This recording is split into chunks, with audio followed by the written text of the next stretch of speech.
আজ তোমাদের সাথে শেয়ার করবো একটা একদম অন্যরকম স্বাদের চিকেন, যেটা কিন্তু ভীষণ টেস্টি আর খুব হেলদি।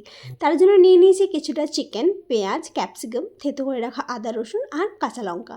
মাংসটা জল ঝরিয়ে তার মধ্যে নুন, হলুদ, গোলমরিচের গুঁড়ো, থেতো করে রাখা আদা রসুন আর সামান্য তেল দিয়ে 30 মিনিট থেকে 1 ঘন্টার জন্য ম্যারিনেশনের জন্য রেখে দিতে হবে। এরপর কড়াইয়ে সামান্য অলিভ অয়েল দিয়ে, তোমরা চাইলে বাটারও ইউজ করতে পারো, কেটে রাখা পেঁয়াজ আর ক্যাপসিকামটা দিয়ে ভালো করে ভেজে নিয়ে ম্যারিনেট করে রাখা চিকেনটাকে দিয়ে হাই ফ্লেমে কিছুক্ষণ ভেজে নিতে হবে।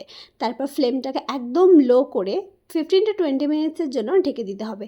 এতে কিন্তু আলাদা করে জল দেওয়ার কোনো প্রয়োজন পড়বে না, মাংস থেকে যে জল ছাড়বে সেই জলেই মাংস সিদ্ধ হয়ে যাবে।